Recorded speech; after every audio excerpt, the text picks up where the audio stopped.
regionalization is this means of taking over whole areas of county commissions and so forth, getting multiple communities, multiple counties into this, under a same umbrella. And what it does is it changes our system of government. Non-elected, appointed people are making decisions, and they have literally usurped the power of local elected communities. You elect, say, a city council that you want to run your community this way, but oh no, you're in this whole collection of counties. They have applied for the grants. They have, are making the rules, and so you can't make that decision. So that means it doesn't matter who you elect. They're in charge, and they're going to do what they want to do. Regionalism is where they take, for example, in the Bay Area, the One Bay Area Plan or Plan 2040, 101 cities and 9 counties, and put them under a comprehensive smart growth plan. The power of we, the people in the United States, is that we have a voting system where we get to say, wait a minute, you representative, you're not representing me anymore, I'm voting you out. If you're in a small town and you're now part of a larger town and that's part of a larger region, your vote, your power as we the people disappears. The radical left is already calling for this as it champions the millions of immigrants that have entered the U.S. illegally. This is happening now on the U.S.-Mexican border. And if the UN's agenda is fully implemented, you can bet the U.S.-Mexican border will no longer exist and mass migrations will be the order of the day. So, without foreigners getting inside in a country, it's really a problem for the country. I'm talking about intellectuals also, but also people who are going to work in our farm, people we're talking about people from Latin America coming here illegally, going back, bringing the money back, but they're doing a lot of work what Americans don't want to do it. Long if they're not criminals, if they want to work. Yeah, wonderful.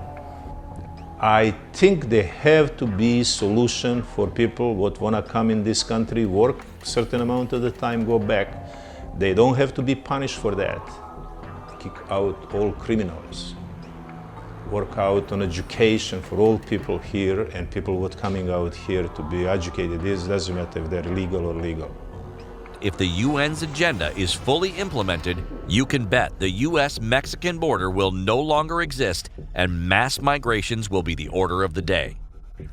In order to have a new world order, as they like to call it, which is, all pretty much the same, all nations the same, and all rules and regulations with the same concepts of what is right and what's wrong, the same judicial system and all of that sort of thing the same, you have to eliminate the differences.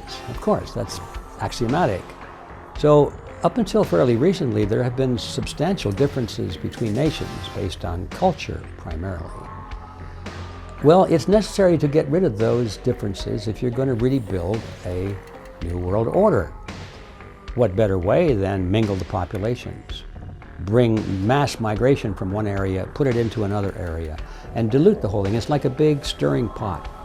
So that, in my view, is pretty much what the motivation is behind this mass migration movement, is to dilute and to literally destroy any firmly identified cultural differences so that what is left will be easily malleable into a unified, so-called one world state.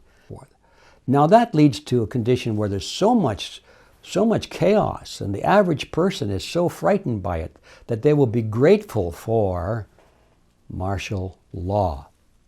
This is the end game, in my view, of what's going on with this mingling, quick mingling of conflicting cultures, is to bring about chaos at such a level that it'll seem justified, and thank goodness you did that, government, to bring in martial law to quell the violence. Of course, once the martial law is established, it will never go away. At least when there's an evil dictator, that human is going to die. But for an AI, there would be no death. It would live forever. And then you'd have an immortal dictator from which we can never escape. Why do you think the globalists, embedded in the Democratic and Republican parties, as well as the deep state and the mainstream media, are fighting over the wall Trump wants to build. The wall represents a barrier to mass migration, and mass migrations are part of the regionalization one would find prior to the establishment of a global government. Regionalism in America is primarily focused upon the implementation of the COG agenda, the Council of Government agenda. Again, councils of government are everywhere. The Bay Area has the most advanced council of government in the nation. It is the elimination of the election of local government. That is what dissolves the American Republic. And when you were in grammar school, at least in my era, we learned the most important facet of American government isn't what DC does. It isn't even what Sacramento does. It's what happens in your local community. And today, regionalism has been engulfed with this concept of councils of government, which puts local government into a position where it's implementing, without electoral accountability, globalist plans for ultimate inculcation into world government. Regionalization is an interim step to full globalization, and so it empowers the city-state or the mega-region. And most people are completely unaware of the mega-regions. There are 50 states in the United States, but there are 11 mega-regions. Specific locales that are huge cities are actually joined together. So you might have the Northern California mega-region, which goes from Northern California, extends into Nevada and into Washington. And then the Northern Washington mega-region actually goes into Canada. The Southern California mega-region extends into Mexico. So you're breaking jurisdictional boundaries. It's not the entire states that we're talking about. These are portions of states and portions of countries. You actually break the jurisdictional boundaries. So you can destroy the ability of individuals to have representative government. Again, this is all happening now. The writing is on the wall. Look at NAFTA, short for North American Free Trade Agreement, a regional trade law. This already happened. NAFTA was signed into law by Bill Clinton, the same rogue that signed Executive Order 12852 to unleash Agenda 21 across all federal agencies.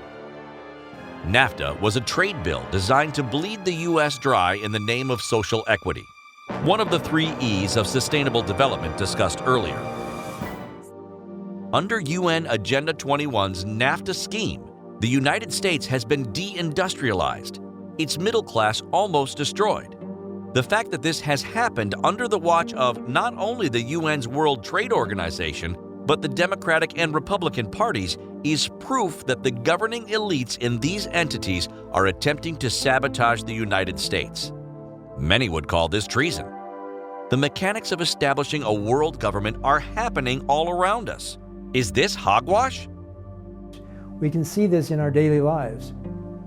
We are seeing high-rise buildings housing more and more people concentrated into cities and being drawn out of rural areas. We are seeing cameras pop up on every street corner. There are literally millions of cameras watching our every move.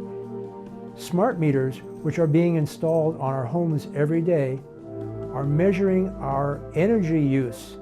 And by that, the power companies can understand what we're doing.